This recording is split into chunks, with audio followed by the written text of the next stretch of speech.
Hey, it's Ben, and welcome to the Upgraded Executive Podcast, where my good friend Nick and I discuss the tools, techniques, and strategies that you can use to upgrade your own personal and professional performance. We have recorded the first 10 shows, and we will be releasing these over the coming weeks, so be sure to subscribe so you don't miss out. In this episode, Nick and I are discussing managing time, with strategies and tools around the process of planning and exercising conscious control of time spent on specific activities, especially to increase effectiveness, efficiency, and productivity. Hey Ben, how you doing? Great.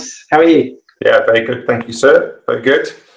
So today we're talking about time management and how do we get more time in our lives. We are. I love this one.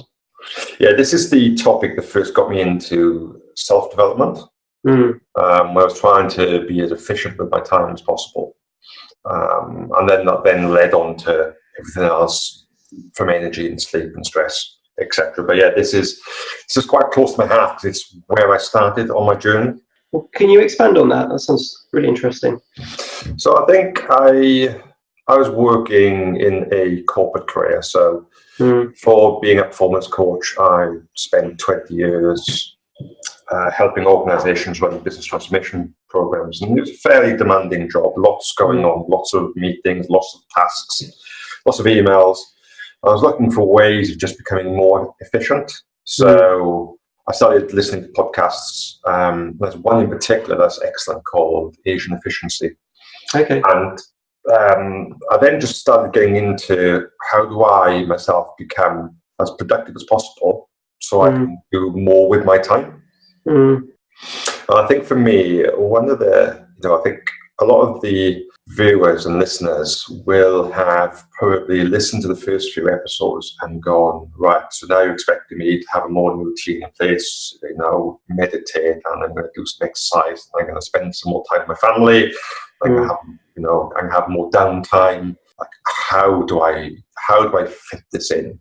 Because my life's already back-to-back busy with work, just life stuff. And I think if you can become more efficient and more conscious on where you're spending your time, then I think absolutely you can start to become more efficient in your workday. Yes. And means that you've got more time for the other things that you enjoy. Yes.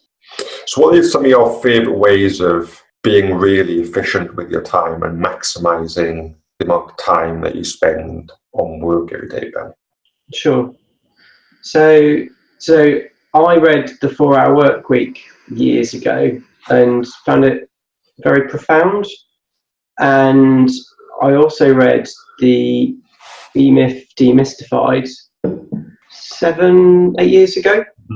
And I applied those strategies with my previous business in terms of, well, the premise with E-Myth Demystified is super interesting, that most small businesses don't scale because the owner, who has also the tradecraft, doesn't want to delegate and wants to keep on doing all the activities themselves because they're the best at it.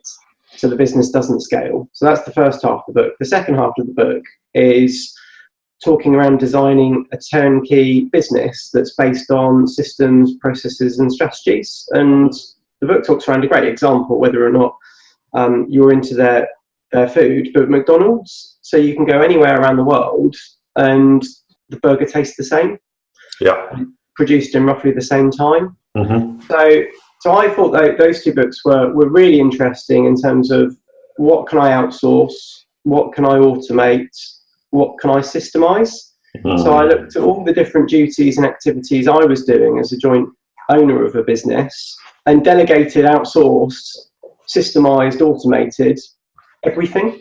It took a period of time, but that was when the penny dropped for me from running around thinking like I had to do everything and doing stuff sometimes really poorly, and feeling like I hadn't got enough time, to taking back, I would say, control and outsourcing to experts, domain specialists, using software if I had to manually do a task more than once or twice, hiring a remote team that could do all my admin work, and a lot of work at scale, which wouldn't make sense for me in terms of the value I could bring versus what I could outsource at a much lower rate. So it was a complete combination of strategies from where I was feeling like I was doing a lot and not very well, because a lot of the things I was doing when I was managing and growing the business, I hadn't done before. So I was wearing a multitude of hats, learning as I was going on, which is all fine. But those books massively resonated, and I suppose appeared at the right point in my journey to take a more strategic viewpoint, which freed up loads of my time for focusing on whatever I wanted to do and enjoy doing. Yeah, excellent. I had a similar experience with a book, and I think particularly the Tim Ferriss 4-Hour Workweek, it's just a classic now. I think some of the things he does in that book to outsource and the way he's able to run the business, just phenomenal. Yeah. But there's a book for me that really had a massive impact on me, and it was Getting Things Done by a guy called David Allen.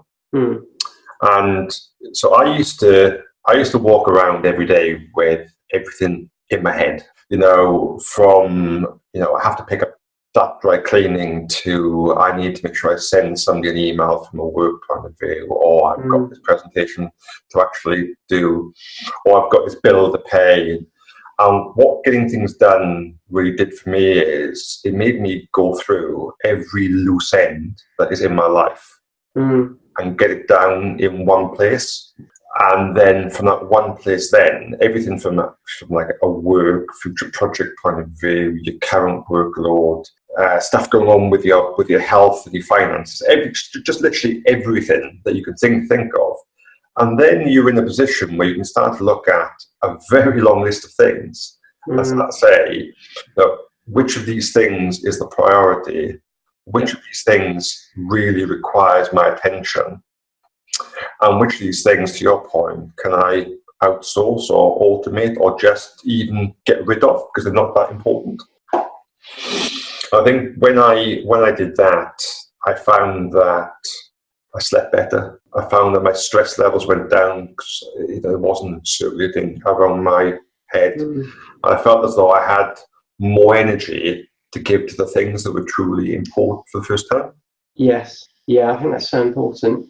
That really resonates as well, actually, Nick, which is if I've got thoughts going around my head, they can be quite confusing and I'm not sure completely where to start, and the answer isn't sometimes obvious. But in terms of writing them down, that really helps to focus my mind in terms of what do I actually need to do, if at all, and then in what order and how to prioritise.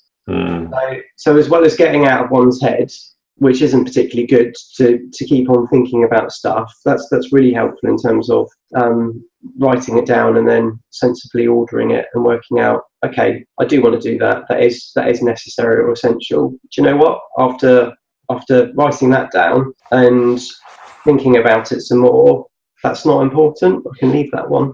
Yeah. I found there was an immense amount of value for me in using a task manager. Okay. So I've used several over the years, and we can put details in the show notes. But having something on my phone that I can add tasks to, or speak to Alexa and Alexa adds the task, or speak to Siri and Siri adds the task, just means there's less friction. Yeah.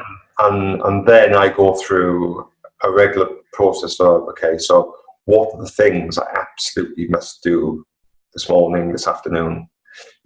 What am I going to be doing tomorrow and the day after? What am I going to be doing on the weekend? What can I hold back until next week or the week after? And I've even got a list of things that are on my someday maybe list. So by that, I mean, it's something that I want to do. I may want to do it, but at some point in the future, I don't know when. It just means that I don't forget. Yep. And I might review that someday maybe list once a month. Yep.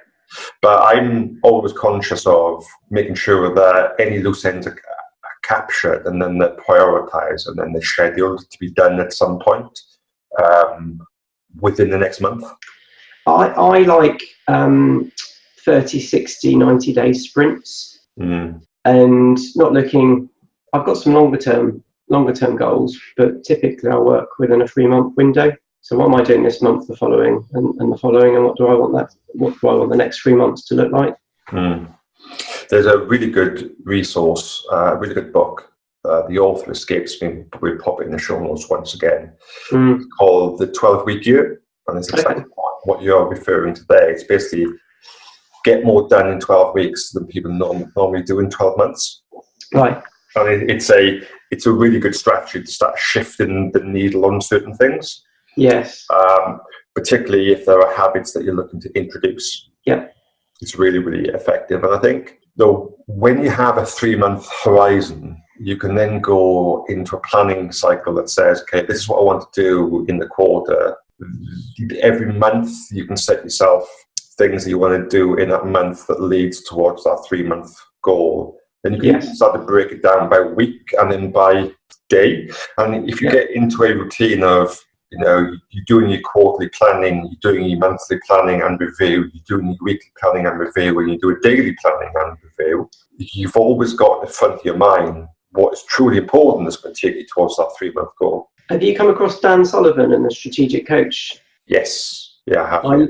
I love Dan Sullivan. His podcast series is amazing. And he advocates planning the year. So there's one key task with a key outcome per day. And it's a great way of thinking about it, because one would then have 365 amazing things that they're achieving. I just thought it was a really, really neat way of looking at life and a day. What's the one thing I could achieve, and what would the outcome look like? Yeah, I like Dan Sullivan's work, and strategic coach is something that I'll definitely do one day. I think for me, though, the only thing I tend to plan on an annual basis is holidays. Sure. So I get those locked in. I won't necessarily have them booked, but time will be put aside. Yeah. I much prefer looking at it from a 3-month point of view and give myself that real focus over the 3 months, as opposed to trying to do like one thing every single day. And I get what Dan's saying, because even if one day you write a blog post and one day, you're creating some kind of other asset for your business, after a year, you've got 365 really meaningful things. And I just find that people lose momentum. Sometimes they might miss 1 or 2 days and they go, Whereas if there's a really clear focus over 3 months, a month, a week, a day, people are much more likely to take action. Sure. I mean, I loved what you were saying earlier about the author of the 12 weeks in a year. I mean, what a great mindset if somebody were able to do that.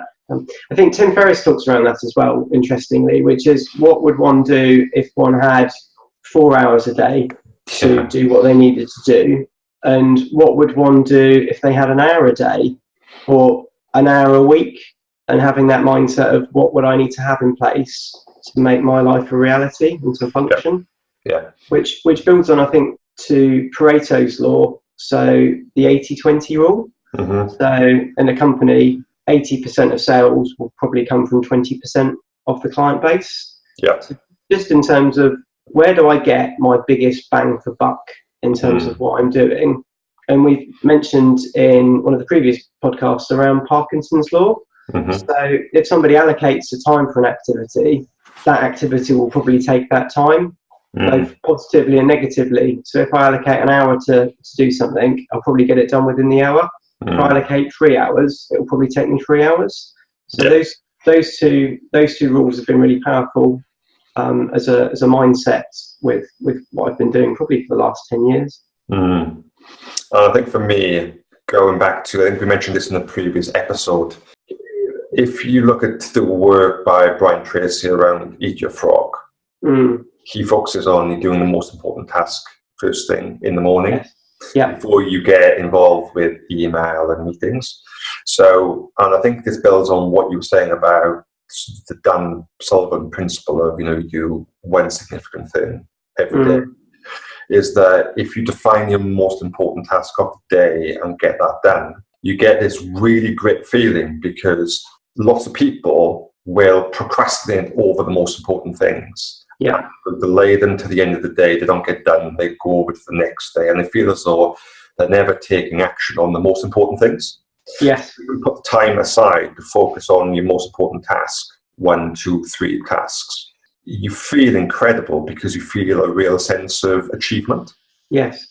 And it also then builds on you doing the important work. Something that Dan Sullivan in one of his podcasts said that, and this really resonated with me, and it's really made me think, is that use procrastination as a tool.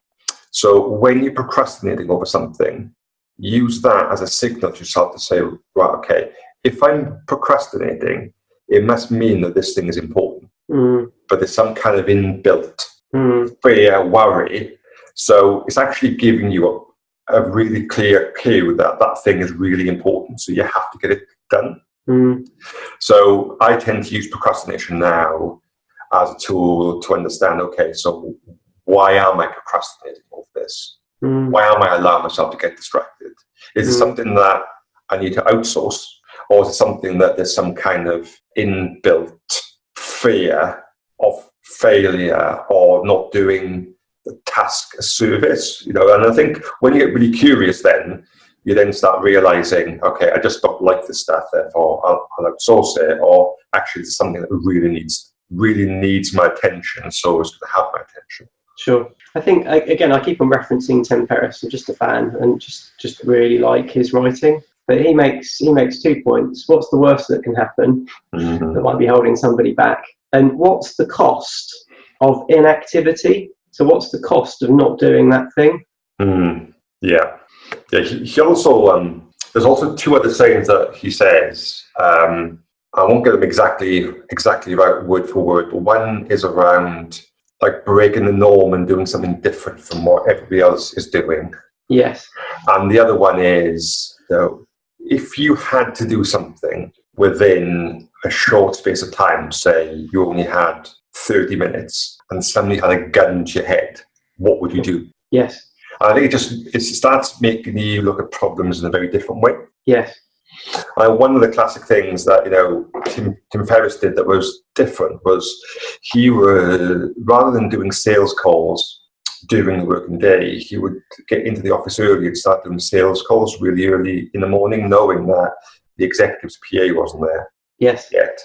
And the executives were getting into the office early, therefore he could, it was a quiet time for them, nobody else. So he was able to be really successful in landing sales meetings. So sometimes it's just about just trying to think about how you could solve a problem differently. Yep.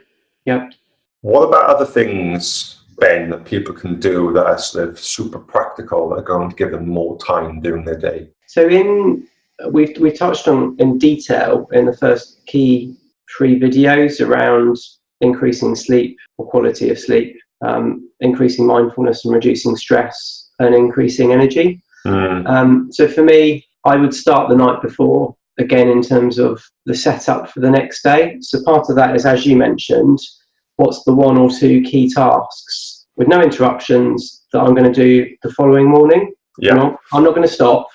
All right, I'm in deep work and I allow myself a break after 45 minutes to an hour. But I'm not going to stop until I've finished that first task, and then I'll move on to the next one. So I'll get that out of my head and I'll plan that so I know exactly what I'm doing the following morning. So I don't need to think about that. And again, we've mentioned these in the other videos, but they're worth mentioning. I don't typically watch the news because I don't need to worry about stuff that's out of my control, and a lot of it's quite negative. So I quite like staying in my ignorant bubble and not knowing what's going on. And I'll read a lot in the evening, but that will have an impact in terms of going to bed relatively early and having a quality night's sleep, meaning that I'm fresh for the next day. So in terms of how I'm managing my time and how efficient I'm being, that's kind of number 1 for me. If I'm fresh and I know I've had a good night's sleep, I'm in that performance zone already. And conversely, if I've had a very poor night's sleep, it's not really conducive to being on point and following all the best practice stuff that we mostly do. So it starts the night before for me in terms of planning for the next day, as well as what my nighttime routine looks like. Yeah. Also bulletproof copy, which you mentioned quite a few of the other ones. So I'm sharp and I'm focused and I can carry on completing a task until it's finished. Very good. I think it'd be really good for the listeners and viewers to look at previous podcast episodes, because if you start implementing what we talk about in those, you're naturally going to be in the best possible place physically, mentally, emotionally. And you're going to be a lot more efficient with your time, and you're going to get things done faster, and you're going to be mentally more on the money. Yeah. Therefore, things don't take as long, and you're not relying on willpower to get things done. Yeah. I think the last episode, particularly, we spoke a lot about the impact of distractions, the impact of email, and how you should manage email. So I'm not going to go over that ground, because the viewers and listeners can listen to that podcast or view it on YouTube. But I think there's probably a couple of other areas that we haven't touched on that I think are probably important for people to think about. I think first one is not to multitask. Yeah. Because, like the long-standing joke is that men can't multitask and women are great at multitasking. But sorry, ladies, we all suck at multitasking. It's impossible to multitask. You just task switching. Yes. So if you are working on a document and then you flick across your email, you're just context switching constantly. And that's probably the most unproductive place to be. What you want to do is try and turn off all notifications, have no distractions, and just sit down and just get the work done. Yes. And then I think then the second one is around being really, really intentional around things that have a degree of annoyance. Okay, and this plays into your point around automation or trying to be slicker with things. So if you find yourself either during your working day or even in your home life, you find that I just spend so much time doing X, Y, Z. I think the classic one for me is that I can never find a phone charger. Well, just go out and buy 6 phone chargers and have one in the bedroom, one in the office, one in the kitchen. Try and find anywhere there's friction in your life and find a way of taking that friction away so that you win back some time. Yeah. Is there anything else you'd add, Ben? So when you talk around intention, I would advocate having set times for looking at emails. And again, we mentioned this on the previous video in terms of how somebody can have conscious balance in their life. So yeah, times for managing emails, times for potentially watching TV, and having an autoresponder on an email to say, I will be available for calls, or I'll be checking emails at these times, putting me as the individual back in control of how I handle other people's agendas. So just being conscious in terms of how I've segmented my day, so my day isn't running me, I'm running my day. Yeah, great. Yeah, I think that builds into the point that's becoming more and more popular now around building a not to-do list. So what is the stuff that you're not going to do? Because you find that is an enormous pull on your time. Yeah. So if you can take 5 minutes to write down all the things that you want to stop doing, that's going to give you time back. That's going to have an enormous amount of benefit. Yes. Good. Thank you for listening, and we hope that you enjoyed this show. You can find the video, audio, and detailed show notes at www.upgradedexecutive.com. At the end of this 10-episode podcast series, we will send all of our subscribers an exclusive ebook which summarizes everything that Nick and I discuss on the shows. Be sure to leave your details on our website. You can also find us on all of the social platforms at Connect with UE.